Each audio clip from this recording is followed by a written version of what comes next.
इयं ब्रह्मवेदान्तविदो वदन्ति परं प्रधानं पुरुषं तथान्ये विश्वोद्गते कारणम् ईश्वरं वा तस्मै नमो विघ्नविनाशनाय। हे गणपति देवता, आप विश्व के विवेक हैं, बुद्धि के विनायक हैं।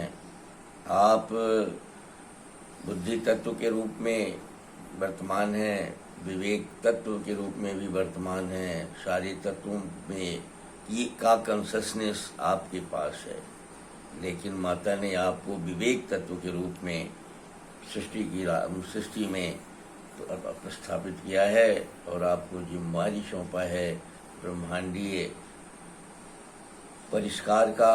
प्रतिक्षण हमारा जो ब्रह्मांड है, माता जी का जो बॉडी है, माता जी को जो तन है, मन है, आत्मा है, ये सारी आत्माओं को में के अंतर्गत जो भी जीव का परिष्कार हो रहा है, ब्रह्मांड पृथ्वी जल अग्नि वायु का परिष्कार हो रहा है, परिवर्तन हो रहा है। प्रत्येक वस्तु परिवर्तित हो रहे हैं, प्रत्येक तत्व परिवर्तित हो रहा है।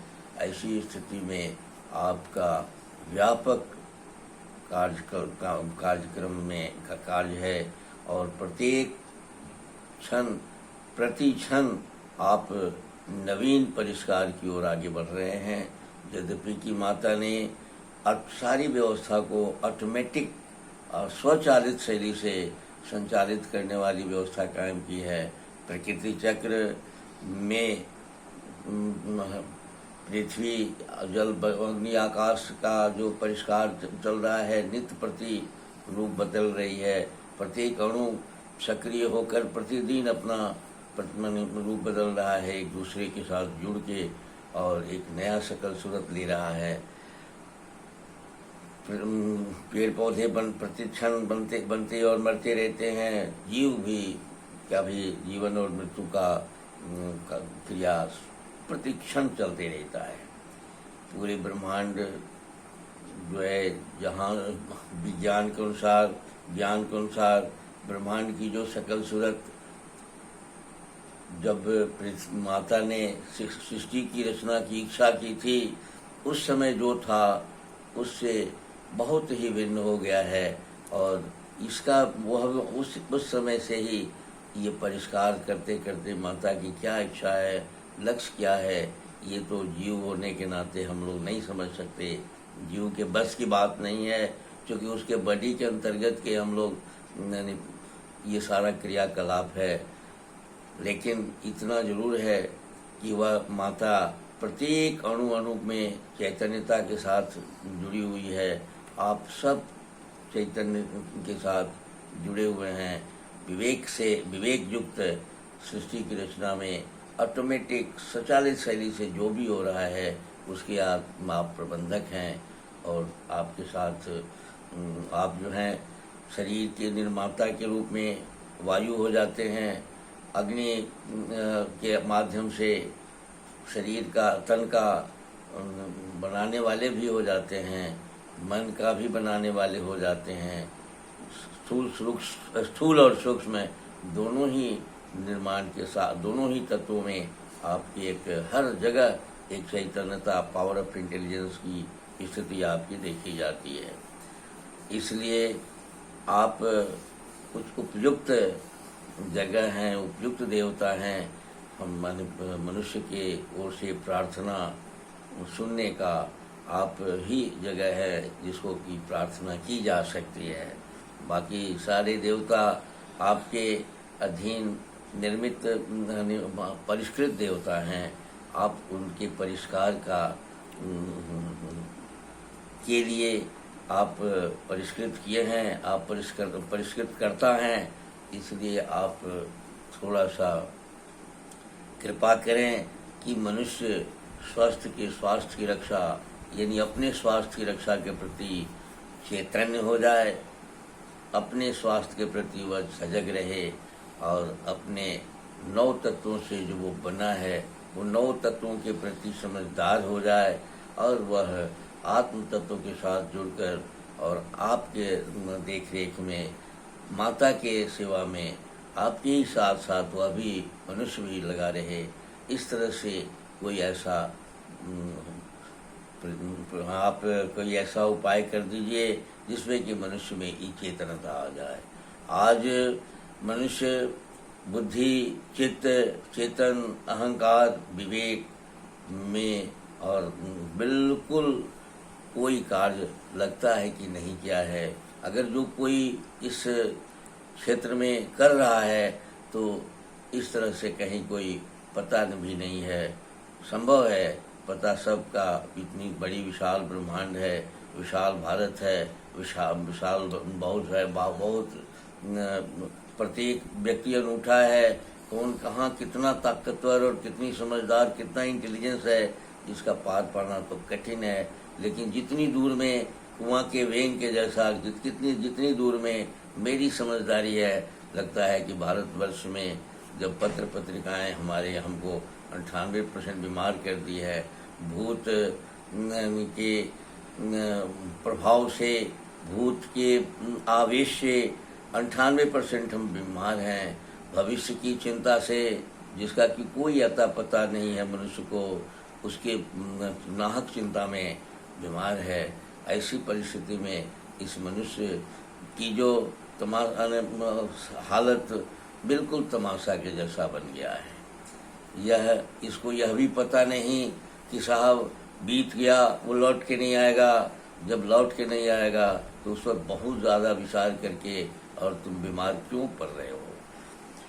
आने वाला भी, हे गणपति देवता, शायद वेद की ऋचाओं के अनुसार आपको भी पता नहीं है कि आने वाला कैसे ऑटोमेटिक शैली से आपको करना है। लेकिन योजना आप योजना के संचालक हैं, संभव है कि आपको कुछ मालूम हो, कुछ पता हो। लेकिन मनुष्य आने वाले कल पर भी बहुत सारा विचार करके, बहुत सारा चिंतित होकर और बीमार पड़ जाता है। लेकिन अगर छोटा सा विवेक का कण अगर इसमें आप जागृत कर दें तो ये दोनों बोध उसको हो जाएगा। आप बोधगम्य हैं और आप वो बोधगम्य कराकर और आप बहुत ही कृपा कर सकते हैं।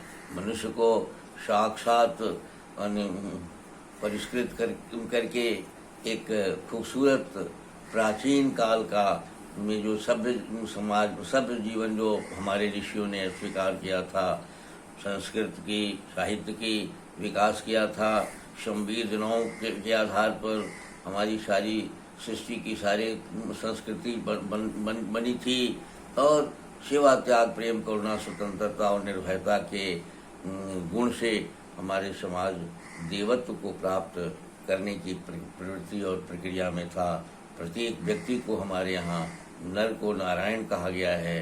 प्रत्येक लोग हर तुलसीदास को अगर ले लें तो कहते हैं कि सिया राम मैं सब जग जाने, करूं प्रणाम जोर युग पाने। हे प्रभु, आप सिया राम के रूप में जब होते हैं तो मैं आपको सिया राम के रूप में, प्रत्येक संसार को मैं उसी रूप में समझता हूँ। अर्थात कोई भी ऐसा कण नहीं है, कोई ऐसा क्षण नहीं है, कोई ऐसा वस्तु नहीं है, कोई ऐसा पदार्थ नहीं है, कोई ऐसा तरल नहीं है जो राम नहीं हो। अर्थात माता का शरीर नहीं हो और वो व्यवस्था नहीं हो। ऐसी स्थिति में हे गणपति देवता, आप थोड़ा सा कृपा करें ताकि मनुष्य स्वास्थ्य की रक्षा के प्रति चेतनशील हो जाए और समझ बूझ उसमें आ जाए। इस कड़ी में मन को मोड़ने के लिए मैंने आपको कहा, मैं श्याम बिहारी तिवारी वेद और आयुर्वेद का उपासक हूँ। वेद की ऋचाओं ने और आयुर्वेद ने दिनचर्या, ऋतुचर्या या चरक इत्यादि ने भूतेभ्यो ही परम जस्य नास्ति चिंता चिकित्सके इत्यादि जो सूत्र दिया, उसके अनुसार मैं आप यह मन को मोड़ने की जो बात मैंने कही कि मन को अगर मोड़ दिया जाए, मन में को अगर गुण की धारण करने की प्रवृत्ति बना दिया जाए, क्योंकि प्रत्येक मनुष्य का इच्छाएं कोई भी मनुष्य ऐसा नहीं चाहता है कि उसको खराब कहा जाए। हर आदमी अच्छा होने की इच्छा रखता है और परिस्थिति और परिवेश बस वो खराब हो जाता है। ऐसी स्थिति में अगर धर्म को धी धृति यानी स्मृति का अगर उसको याद करा दिया जाए, उसके मन को अगर प्रत्येक मनुष्य अपने मन को अगर सेवा में, त्याग में या धी धृति में अच्छा गुण धारण करने में अगर लगा दे तो उसका मन जो है फिर देवत्व को प्राप्त कर जाएगा, शक्तिशाली हो जाएगा, बलवान हो जाएगा। क्योंकि मन का ही कनेक्शन, मन का ही संबंध पूरे ब्रह्मांडीय तत्वों से है और मन ही हमारे शरीर को सारा हमारे इंद्रियों के माध्यम से भोजन पानी जो भी इंतजाम करता है मन ही करता है। तो इसलिए मन को मोड़ के और एक शक्तिशाली बनाने की कोशिश किए बिना हम बुद्धि में नहीं जा सकते। बुद्धि तत्व में जब तक हम नहीं जाएंगे तब तक ले हम जागृत नहीं हो सकते हैं। स्वस्थता प्राप्त होना बहुत मुश्किल है हमारे लिए।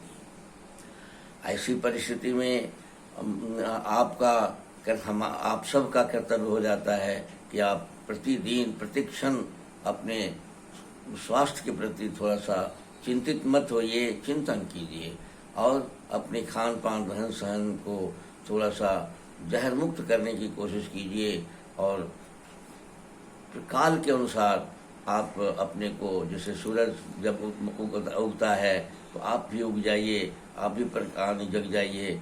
सूरज डूबने के बाद आप भी एक खास समय से अपना काल के अनुशासन में रहिए। भोजन में उतने ही वही भोजन कीजिए जिसको कि अग्नि आसानी से आपके पास जितनी मात्रा में अग्नि है पचाने की क्षमता है उतनी ही मात्रा में लीजिए। और दोपहर में जो प्रकृति की ओर से अग्नि की स्थापना की जाती है उस अग्नि की स्थापना का लाभ भी लेने लगिए। तो वैसी परिस्थिति में आप स्वस्थ हो सकते हैं, बीमार से मुक्त भी हो सकते हैं और बहुत आवश्यकता दवाइयों की नहीं हो सकती है। यद्यपि कि आयुर्वेद के अनुसार जो आहार वही औषध है। आहार में प्रकृति हमें तन और मन को बनाने वाली सारी वस्तुएं शामिल है। जब हम आहार को लेते हैं तभी हमारी सारी क्रियाकलाप, हमारे एक्टिविटी सारा कुछ उसी के में से निकल के हमारे भीतर आता है।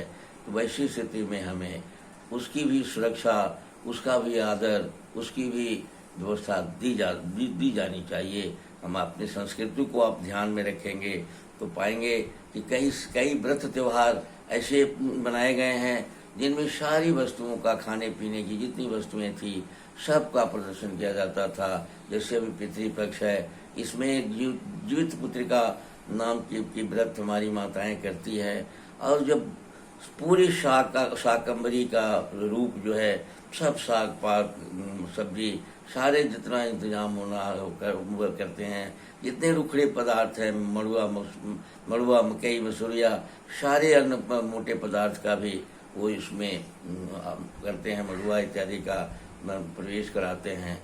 तो ये प्रतीक के रूप में हम अभी मनी हो गया है, लेकिन हमें उसको सेवन करने के प्रति भी दिलचस्पी लेनी चाहिए। एक है जब हम सृष्टि की माने हमारी क्रांति जो हमारी हुई थी,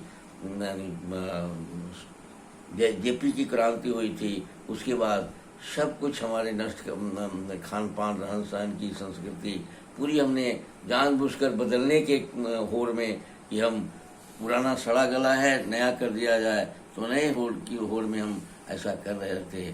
तो उस बदलना हम छोड़ दें और पीछे की संस्कृति के अनुसार चलने की हमको आदत डाल लें।